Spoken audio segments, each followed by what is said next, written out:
이제 우리 함께 하나님 말씀 보시겠습니다. 오늘 우리에게 주신 하나님 말씀은 신약성경 사도행전 제8장 제26절에서 31절까지 말씀 함께 보십니다. 제가 가지고 있는 성경책에는 신약성경 제200페이지에 있습니다.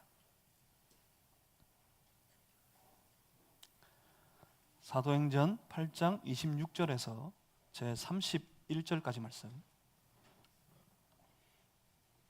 오늘 거룩한 주일 아침 주께 예배하는 우리 무리에게 허락하신 우리 살아계신 하나님의 말씀입니다. 우리 한 절씩 저와 여러분이 나누어서 교독하시겠습니다. 제가 먼저 읽습니다. 주의 사자가 빌립에게 말하여 이르되 일어나서 남쪽으로 향하여 예루살렘에서 가사로 내려가는 길까지 가라 하니 그 길은 광야라. 일어나 가서 보니 에디오피아 사람 곧 에디오피아 여왕 간다게의 모든 국고를 맡은 관리인 내시가 예배하러 예루살렘에 왔다가 돌아가는데 수레를 타고 선지자 이사야의 글을 읽더라. 성령이 빌립들어 이르시되 이 수레로 가까이 나아가라 하시거늘 빌립이 달려가서 선지자 이사야의 글 읽는 것을 듣고 말하되 읽는 것을 깨닫느냐. 대답하되 지도해 주는 사람이 없으니 어찌 깨달을 수 있느냐 하고 빌립을 청하여 수레에 올라 같이 앉으라 하니라. 아멘. 자, 잠시 기도하고 함께 하나님 말씀 받겠습니다. 살아계신 하나님 아버지, 오늘도 우리를 찾아오셨습니다. 감사합니다. 우리 중에 말씀하십니다. 감사합니다. 주여, 우리의 영이 깨어나게 하셔서 주의 영으로 충만하게 해주셔서 우리 가운데 임하셔서 우리 중에 말씀하시는 주의 음성을 듣게 하시고 나를 향하신 하나님의 뜻을 깨달아 발견할 수 있게 하시고 주여, 우리의 삶이 그 뜻을 쫓아가는 한 걸음 한 걸음 그 뜻 따라 걸어가는 복된 신앙의 삶이 될 수 있도록 인도하여 주시옵소서. 성령이시 우리 안에 충만하여 주시옵소서. 예수 그리스도 이름으로 기도하옵나이다. 아멘. 사랑하는 성도 여러분, 신앙의 삶은 길을 정하는 겁니다. 내가 신앙인으로서 매일매일 살아가는 그 삶에 있어서 가장 중요한 것은 내가 하나님께로 더 가까이 나아갈, 더욱 가까이 나아가 주님 앞에, 주님 곁에 서서 주님과 함께 살아가는 우리의 신앙의 삶의 방향을 설정하는 것이 중요합니다. 그 길을, 하나님께로 더 가까이 나아갈 그 방향을 정하여 걸어가는, 매일매일의 길을 걸어가는 그 삶이 바로 우리가 말하는 신앙생활입니다. 그저 가만히 내 마음대로 내 뜻대로 걸어가는 그 길이 다 신앙의 생활이 되는 게 아닙니다. 예수를 믿을 때 우리가 그 믿음을 위해, 그리고 그 믿음으로 말미암아 받은 그 구원을 위해 우리가 한 것이 없습니다. 구원은 전적인 하나님의 은혜라고 말합니다. 다른 방법이 없어요. 믿음으로만 구원받습니다. 그런데 그 믿음조차 하나님께서 택한 백성된 우리에게 허락하신 하나님의 놀라운 선물이었어요. 그래서 도무지 우리가 한 것이 없고 도무지 이 구원을 위해 우리가 할 수 있는 것이 아무것도 없습니다.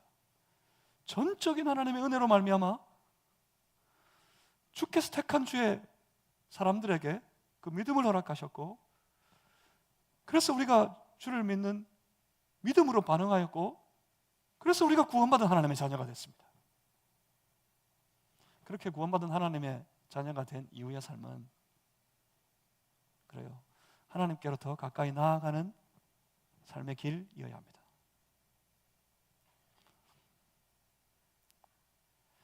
가만히 있으면, 가만히 걸어가면 우리의 신앙이 좋아지는 게 아닙니다. 아무렇게나 걸어가서 시간이 흘렀기 때문에 우리의 신앙이 더 성숙해져 가는 게 아닙니다. 내가 예수를 믿고 난 이후에 내가 하나님께 더 가까이 나아갈 삶의 방향을 정하고 그 길을 애써 열심으로 걸어갈 필요가 있습니다. 헌신이고 충성되고 애쓰며 그 길을 한 걸음 한 걸음 그렇게 걸어가야 합니다. 걸어가다 보면 넘어질 때도 있습니다.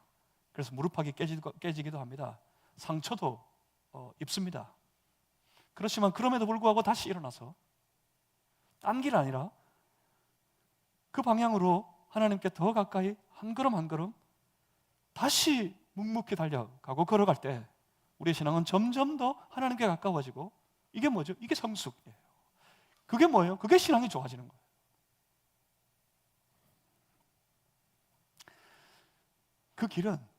그런데 그 길은 말씀을 따라가는 길입니다. 말씀을 쫓아 걸어가는 길이 하나님께로 더 가까이 나아가는 삶의 방향의 길입니다. 인생이 걸어가는 삶이 특히 우리의 마음이 나아가는 방향은 딱 두 가지밖에 없다고 그랬죠. 중간에 애매한 길이, 제3의 길이 있지 않습니다. 딱 두 가지 방향밖에 없다고 그랬어요. 한 방향은 뭐라 그랬죠? 기억하십니까? 이제 좀 다 외우실 것 같은데 외우실 수 있겠습니까? 한 방향은 뭐죠? 하나님께로 나아가는 길입니다. 하나님을 향하여서 하나님께로 더 가까이 나아가는 길이에요. 다른 하나는 뭐죠?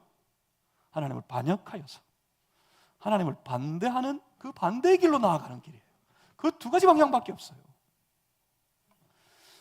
우리의 삶의 방향을, 내가 신앙인이라면 내 삶의 방향을 정해야 됩니다. 그 길로 걸어가야 됩니다. 그 길은 말씀을 따라가는 길입니다. 그래서 우리는 말씀을 묵상합니다. 말씀을 듣습니다. 그래서 주신 말씀을 내가 붙잡습니다. 그리고 그 길을 내가 마음 정하여 따라가는 겁니다. 이것이 우리의 신앙의 생활이에요. 삶의 현장에서 교회 오면 다 할 수 있을 것 같은데 교회만 나가면 잘 모르겠어요. 어느 방향으로 가는 것이 내 삶의 길인지. 그래서 교회만 나가면 신앙의 모습이, 신앙의 삶이 사라져버려요. 길을 잃어버렸어요. 하지만 말씀을 묵상하고 말씀을 따라갈 때 길을 잃지 않습니다. 그 길이 하나님께 더 가까이 나아가는 길입니다. 우리의 신앙이 더 성숙하고 우리의 신앙이 말하자면 좋아질 길입니다. 때로 내가 길을 놓쳐버리고 넘어져 버렸을 때 말씀은 우리의 삶을 하나님께로 더 돌이키게 합니다. 내가 다시 말씀을 묵상하고 말씀을 붙잡을 때. 여러분, 운전을 하시다가 길을 잃어버리면 차 안에서 갑자기 이렇게 우리를 나무라는 소리가 하나 있죠. 잘 가다가 엉뚱한 길로 가면 뭐라 그래요? 경로를 이탈했습니다.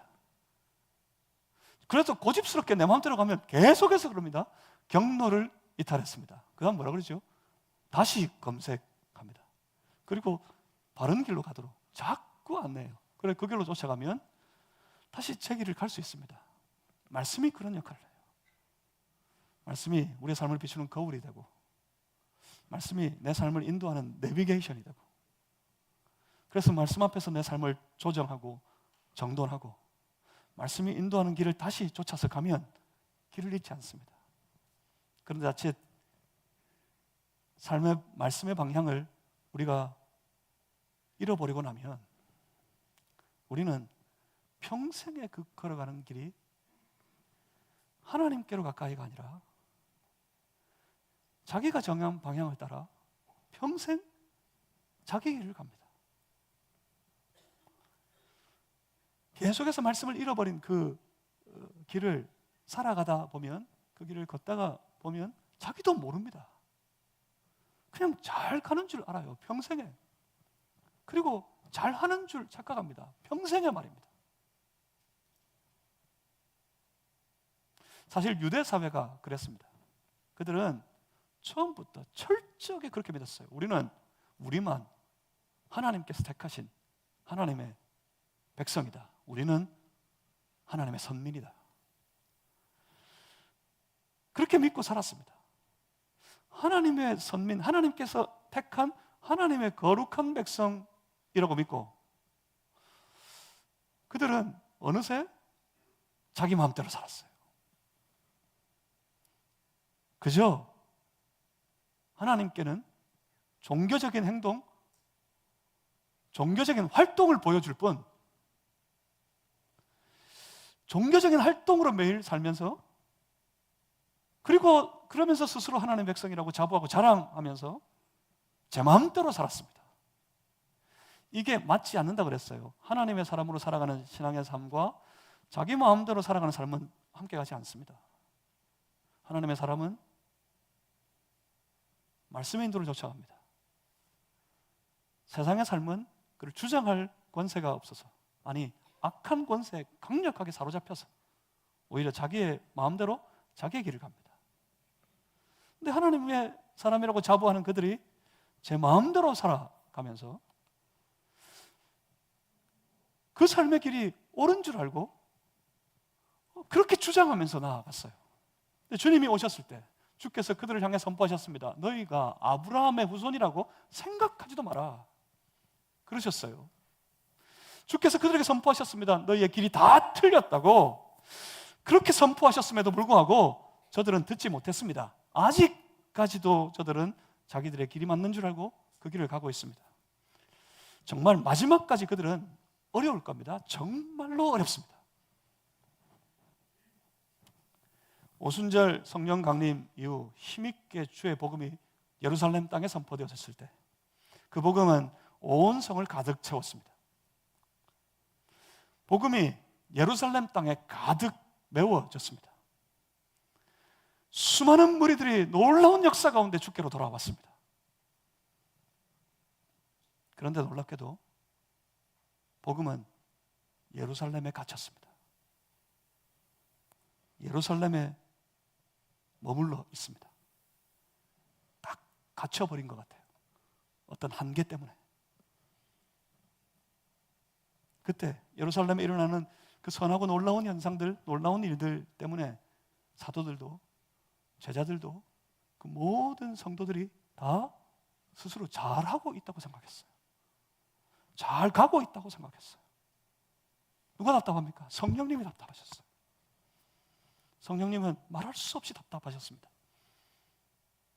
그런데 여기 우리 주목할 게 있어요.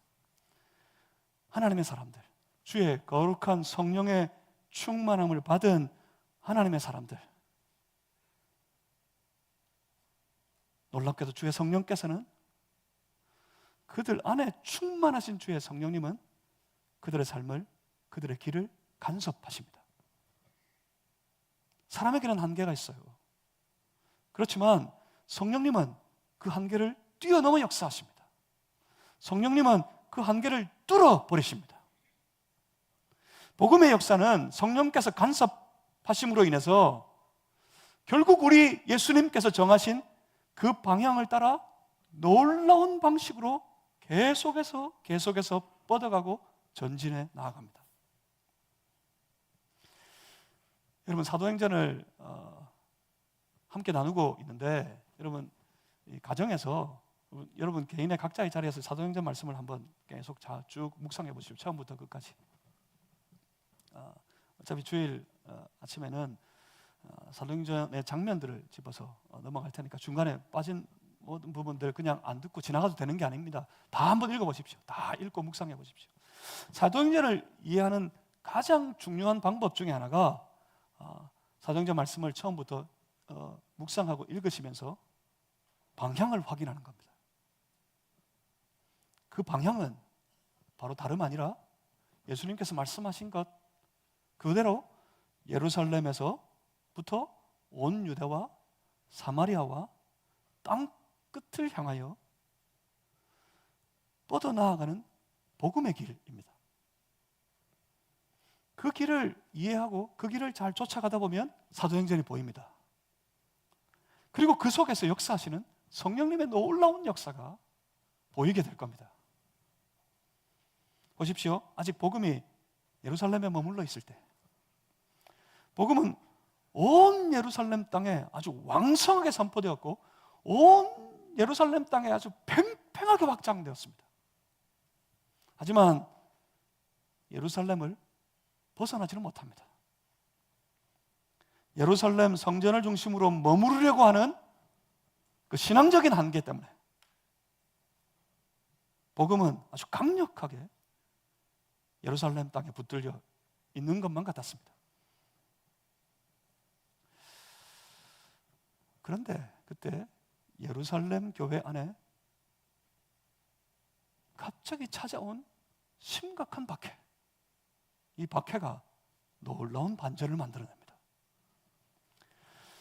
이 박해로 인해 많은 성도들이 핍박을 받았고, 심지어 스데반 집사님이 이 박해로 말미암아 순교를 당했습니다. 그리고 그 박해하는 세력들, 그 박해의 세력은 교회를 잔멸하려고 하고 있습니다. 이 심각한 핍박 때문에, 이 핍박으로 인해서 예루살렘 성 안에서 예수님을 만나고 예수님을 영접하고 예수님을 믿고 예루살렘 초대 교회를 이루었던 성도들, 그 성도들은 더 이상 예루살렘에 머물러 있을 수가 없게 되어버렸습니다. 그래서 그들은 강제로 흩어졌습니다. 뿔뿔이 흩어졌습니다. 사도행전 8장 2절 말씀 기억나십니까? 그날에 예루살렘에 있는 교회에 큰 박해가 있어 사도 외에는 다 유대와 사마리아 모든 땅으로 흩어지니라.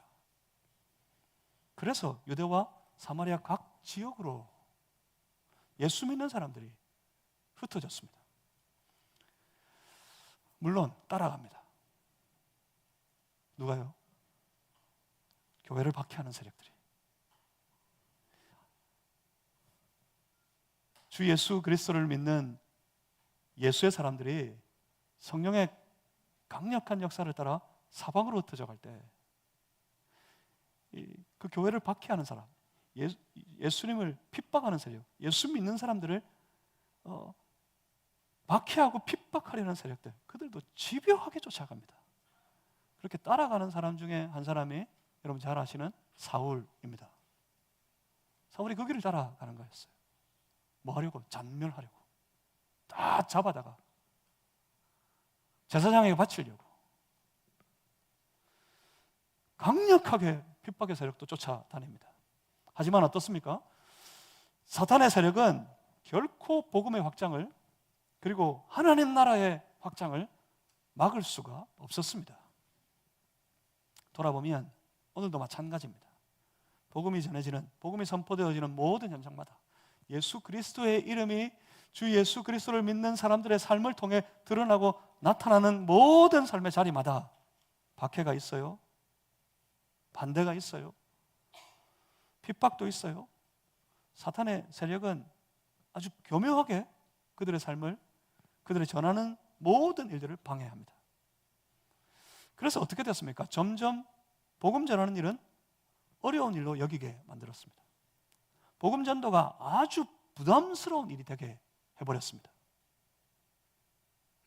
그러면 약해집니까? 여러분 보십시오. 복음 때문에 박해를 받고 그 박해를 피해 도망쳐 흩어진 사람들, 그들은 분명히 도망자였고 그래서 숨어 지내야 하는 것이 당연한 이치였겠지만, 여러분 이미 계속해서 선포하고 나눈 것처럼 저 예수의 사람들을 저 악한 사단의 권세는 도무지 감당 못합니다. 사탄의 세력은 악한 권세, 그 강력한 권세로 세상을 짓누르고 있는 그 사단의 세력은 그럼에도 불구하고 결코 우리 예수의 사람들을 감당을 낼 수가 없습니다. 세상은 우리 주 예수 그리스도를 따라가는 신실한 믿음의 사람들을 이길 수 없습니다. 오히려 저 복음의 사람들은 항상 세상의 세력을 극복합니다. 세상의 세력을 넘어섭니다. 8장, 사도행전 8장 4절 말씀을 한번 다시 보겠습니다. 그들이 어떻게 했습니까? 8장 4절에 그 흩어진 사람들이 두루 다니며 복음의 말씀을 전파했다. 사도행전 8장 이 4절의 말씀을 계속 거듭 자주 읽는 이유가 초대교회 복음 전도의 역사, 특히 초반부 사도행전에서뿐만 아니라 결국은 저 사도행전의 끝까지, 그리고 오늘에 이르기까지 이 사도행전 8장 4절은 초대교회 복음 전도의 역사에 아주 중요한 장면 중에 하나입니다. 예루살렘에 머물러 있던 성도들, 예루살렘에 머물러서 신앙의 삶을 살던 예수의 사람들, 그 신앙인들, 그들이 드디어 예루살렘의 지경을 넘어서게 되는 장면입니다. 그들은 넘어섰어야 해요. 예루살렘의 한계를 극복하고 넘어갔어야 합니다. 근데 이때 무엇 때문인지 아주 고집스럽게 예루살렘에 갇혀있던 저들이 오히려 강제로 더 이상 거기에 머물러 있을 수 없어서 저들이, 예수 믿는 사람들이 예루살렘의 지경을 처음 넘어서는 장면, 그 장면이 바로 사도행전 8장 4절의 말씀입니다. 이 중에 흩어지고 도망한 많은 무리들, 그 사람 중에 오늘 본문에 등장하는 그 유명한 사람 빌립 집사님도 함께 있었습니다. 빌립 집사님도 그때 그 핍박을 피해 도망한 사람들 중에 한 사람이었습니다.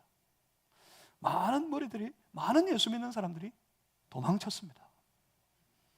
그런데 알고 봤더니 저들은 단순한 도망자가 아니었습니다. 그들은 오히려 복음의 확장을 원하시는 성령께서 땅끝으로 보내시는 복음의 전도자들이었습니다. 성령께서 온 땅 가운데 강력하게 이루기를 원하시는 그 놀라운 일들, 그 일들에 함께하는, 말하자면 우리 성령님의 동력자들이었습니다. 도망자가 아니라 성령의 동력자들이었어요. 그렇습니다. 오늘도 성령께서는 동일합니다. 성령께서는 온 땅 가운데 주의 복음이 선포되고 그 복음이 온 땅으로 저 땅끝까지 확장되기를 원하십니다. 바로 우리 주 예수 그리스도를 믿는 예수의 사람들로 인해서 말입니다. 그러니 우리가 나가서 주의 복음을 전하는 동안, 복음을 나타내고 복음 가지고 살아가는 모든 삶의 순간들, 그 동안만큼은 바로 우리가 그 성령님의 동력자가 되어 살아가는 그런 인생이 되는 겁니다. 여러분, 이 험한 세상을 어떻게 사시렵니까? 이 험하고 척박한 이 세상, 우리 모든 현실을 어떻게 살아가시렵니까? 이 세상 혼자서 자기 힘으로 외롭고 팍팍하게 매일매일을 고단한 모습으로 여전히 그렇게 살아가시겠습니까?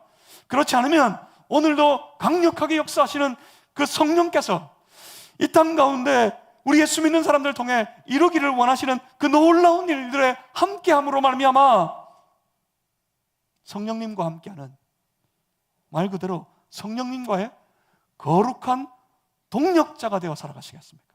사랑하는 성도 여러분, 우리가 바로 성령의 동력자입니다. 우리가 바로 성령의 동력자여야 합니다. 여러분 모두의 삶이 성령에 붙들려 살아가는 성령의 거룩한 동력자 다 되어 사는 복된 인생이 되시기를 주님의 이름으로 축복합니다. 빌립 집사님은 사마리아 성으로 도망쳤습니다.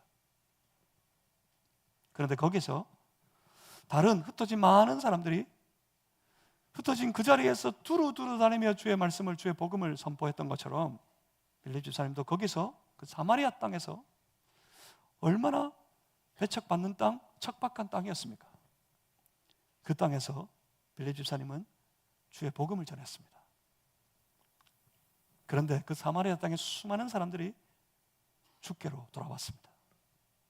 사도행전 8장 12절에 이렇게 말씀합니다. 빌립이 하나님 나라와 및 예수 그리스도의 이름에 관하여 전도함을 그들이 믿고, 누가요? 사마리아 사람들이 믿고 남녀가 다 세례를 받았다. 그렇게 사마리아 땅에 복음이 선포되고 있었습니다. 사마리아 땅에 복음의 역사가 강력하게 일어나고 있었습니다. 그런데 성령님은 그 빌립을 거기 머무르게 하지 않으셨습니다. 성령께서 다시 빌립에게 역사하십니다. 본문 8장 26절 말씀입니다. 26절을 우리 같이 한번 읽어보겠습니다. 사도행전 8장 26절 같이 읽습니다. 시작. 주의 사자가 빌립에게 말하여 이르되 일어나서 남쪽으로 향하여 예루살렘 가사로 내려가는 길까지 가라 하니 그 길은 광야라. 아멘. 성령님의 거룩한 동력자, 복음의 전도자, 그들은 그들 앞에 닥쳐오는 여러 가지 이해할 수 없는 현실, 참으로 어려운 환경, 그러한 것들에 굴하지 않습니다. 그들은 놀랍게도 주의 성령에 붙들려 성령의 충만함으로 그 복음 들고 그 가슴에 품은 복음으로 말미암아 전혀 그 생활 속에 그들이 나아가는 길에 거칠 것이 없어요. 성령에 붙들리면, 그래서 복음을 붙잡은 사람은 온 세상의 삶의 길에서 거칠 것이 없습니다. 여기도 보십시오. 주의 사자가 빌립더러 말해서 저 길로 내려가라 하셨던 그 길이 어떤 길이었습니까?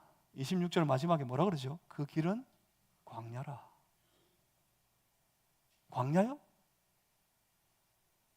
사마리아 땅에서 간신히 예루살렘에서 그 핍박을 피해 사마리아 땅으로 피신하여 왔지만, 그 피신한 사마리아 땅에서 다시 주의 복음을 거침없이 선포하고 외쳤더니 많은 사람들이 그 복음을 듣고 예수님을 영접하고 예수를 믿고 주께로 돌아왔고 함께 세례를 받으며 거룩한 예수 믿는 무리들의 공동체를 함께 힘있게 이루어 가려고 할 그때, 아직 그곳에 복음의 선포가 필요하고 아직 그들에게 빌립 집사님이 많은 예수 믿는 사람들의 도움이 필요한 그런 때였는데, 성령께서 빌립더러 가라 하시는데 그 가야 하는 그 길, 그 방향은 분명히 광야였습니다. 만약 이때 빌립 집사님이 광야요? 거긴 사람도 없는데요? 광야라고요? 거기는 아주 어렵고 아주 거친 땅인데요? 거기를 왜 갑니까? 왜 이렇게 하세요? 왜 계속 이렇게 하세요? 했다면 딱 거기까지였을 거예요. 거기서 딱 멈춰버렸을 겁니다. 그런데 광야로 가라. 그 길은 광야라. 광야로 가라는 그 말씀이 분명히 부담스러웠겠지만 빌립은 그 부담을 안고 갑니다. 광야로 가라 하시니 우리 빌립 집사님은 광야로 갑니다. 그리고 29절 말씀을 한번 보십시오. 29절에 성령이 빌립더러 이르시되 이 수레로 가까이 나아가라. 그러니까 광야로 갔더니 거기 지나가는 수레가 있었어요. 성령께서 다시 빌립더러 말씀하시기를 그 수레 가까이 나아가라 말씀하셔서 그 수레로 가까이 가봤습니다. 가봤더니 거기서 빌립은 에티오피아의 한 고위 관리를 만나게 됩니다. 27절 말씀을 보시면 에티오피아 사람 곧 에티오피아 여왕 간다게의 모든 국고를 맡은 관리인 네시가 거기 있었어요. 그가 지금 이사야서 53장의 말씀을 읽고 있었습니다.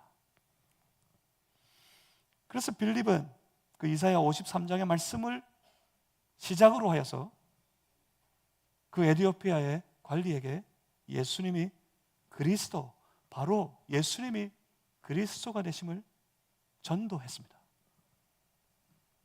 그런데 그때 그 내시는, 이 관리는 마음을 열고 이 복음을 받아들입니다.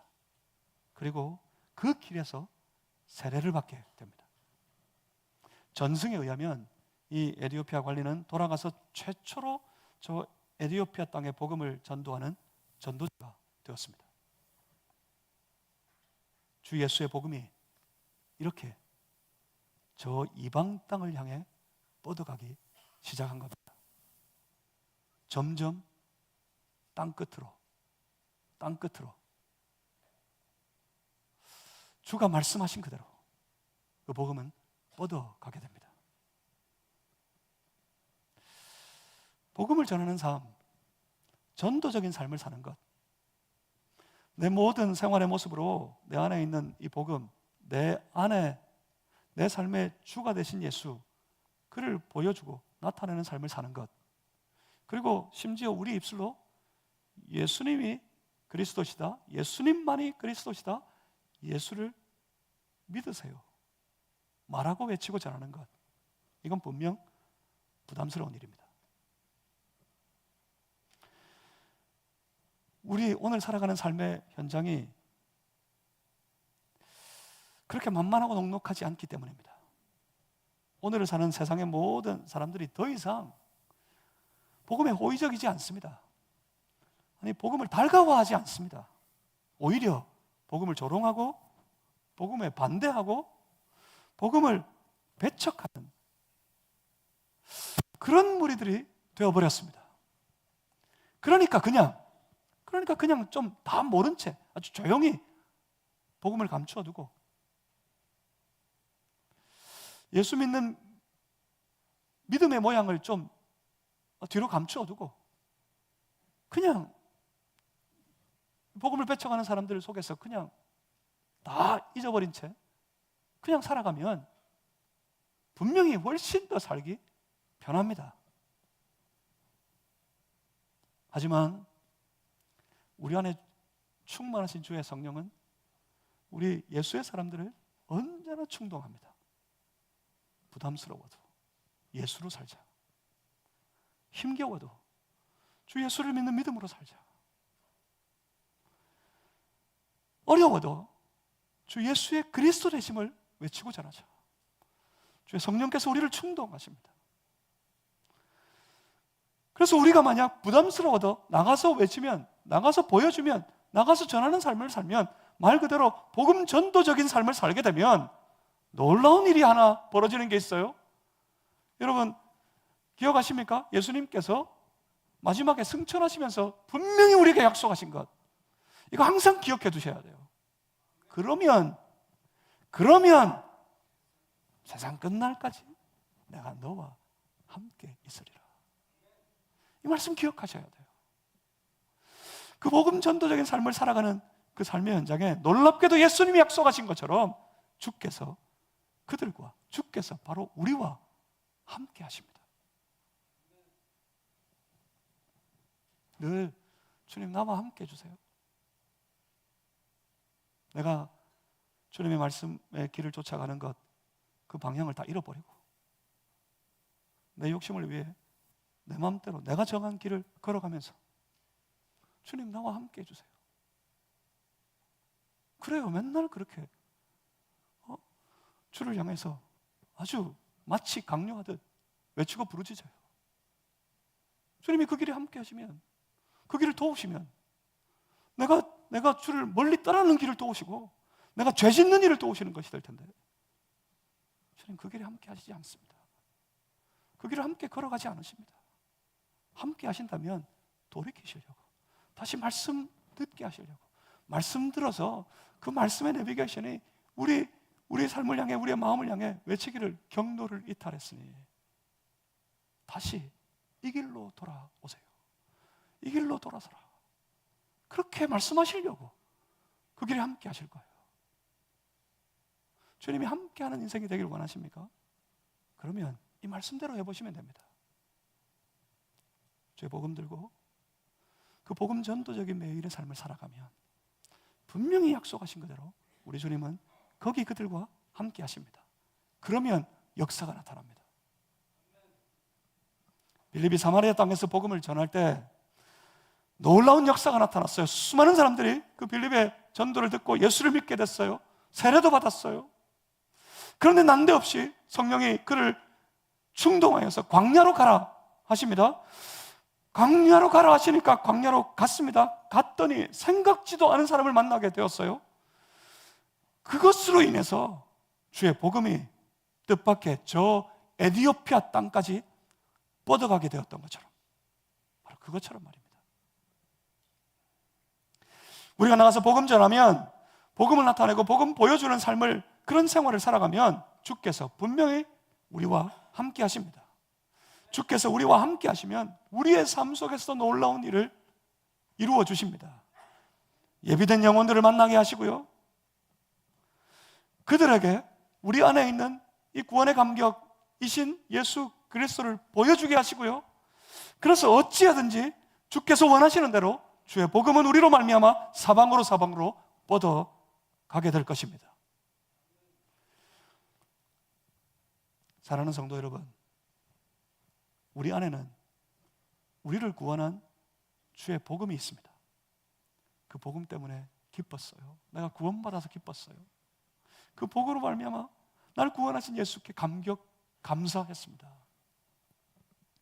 그 복음과 함께 매일 살아가는 이 구원의 삶이 너무나 기쁘고 즐겁고 행복합니다. 그런데 말입니다, 그 복음이 여러분 안에 갇혀 있지는 않습니까? 온 예루살렘 땅이 그 복음을 말미암아 벅찬 감격이 넘쳐났어요. 온 성의 복음이 가득했대요. 많은 무리가 하루에 3,000명씩, 하루에 5,000명씩 예수 믿고 주께로 돌아왔어요. 그렇지만 성령님은 답답하셨습니다. 거기에 갇혀있는 복음이. 혹시 이 기쁘고 감격스럽고 감사한 놀라운 그 복음이 우리 안에, 우리의 삶 속에 거기에만 딱 갇혀있지는 않습니까? 사랑하는 성도 여러분, 우리가 만난 이 기쁜 복음의 소식, 이 복음의 소식을 온 세상 가운데서 나타내 보이고 그들에게 선포하고 전하는 그런 삶을 한번 살아보시지는 않겠습니까? 우리의 신앙이 세상 가운데 나타나야 합니다. 신앙생활을 교회 안에서 말고 우리가 살아가는 생활의 현장, 세상 속에서 살아야 한다 하는 말씀이 이거예요. 교회 안에만 있으면 다 할 것 같아요. 다 갈 것 같아요. 근데 세상에 나가면 부담스럽고 힘겹고 어려워요. 그래서 감추어버려요. 예수 믿는 모습도 감춰버리고, 그래서 세상과 똑같이 세상이 다 제 마음대로 사니까 그들과 더불어 제 마음대로 살아가요. 그렇게 살다가 보니까 교회 와서도 제 마음대로 살아가요. 그래서 그 인생이 제 마음대로가 돼버렸어요. 다 사라져버렸어요. 주변에 보이지 않아요. 예수 믿는 사람이 잘 보이지 않아요. 들리지 않아요. 주의 복음이 잘 들리지 않아요. 무엇 때문입니까? 복음이 우리 안에 갇혀있기 때문에. 우리는 매일 신앙의 삶을 살아야 합니다. 매일 이 신앙의 길을 걸어가야 합니다. 하나님께로 더 가까이. 그게 복음 전도적인 삶을 사는 거예요. 우리의 생활의 모든 일들로 예수의 이름이 나타나고 보여지도록 살아가고, 우리 입술의 말로 심지어 예수 그리스도의 힘이 선포되고, 그런 삶을 사는 거예요. 그러면 세상이 변합니다. 그러면 올라온 그 땅에, 그 삶의 현장에 복음의 역사가 나타납니다. 사랑하는 성도 여러분, 우리가 가진 이 기쁜 복음의 소식을 온 세상에 전함으로 인해서 이 어두운 땅을 밝히고, 이 척박한 이 혼란스러운 세상을 변화시키고, 이 땅 가운데 주의 놀라운 역사를 이루어내는 놀라운 복음의 용사들이, 복음의 사람들이, 주 예수의 사람들이 다 되실 수 있기를 주님의 이름으로 축복합니다. 주께서, 이걸 기억하십시오. 주께서 그들과 함께 하십니다. 기도하겠습니다. 살아계신 아버지 하나님, 우리로 이 기쁜, 이 감격스러운 복음을 가진 복음의 사람, 주 예수의 사람 되게 하신 것 감사합니다. 우리의 삶의 방향을 하나님께로 정하였습니다. 주의 말씀의 인도를 쫓아서 한 걸음 한 걸음 그 길을 걸어가려 합니다. 그 길을 걸어가는 중에 우리의 삶을 통해 주의 복음이 드러나고 주 예수 그리스도의 이름이 전하여지고 나타나게 하실 것을 믿습니다. 우리가 기꺼이 성령의 동력자 되어져서 복음의 놀라운 용사되어 살아가는 복된 인생이 다 되게 해 주시옵소서. 우리 마산제일교회가 주의 거룩한 성령의 동력자 되어져서 이 땅 가운데 저 죽어가는 수많은 사람들 중에 이 어두운 세상 가운데 빛을 비추고 복음을 선포하는, 그들을 주께로 이 빛 가운데로 인도하는 놀라운 역사를 감당하는 교회 되게 하여 주시옵소서. 예수 그리스도 이름으로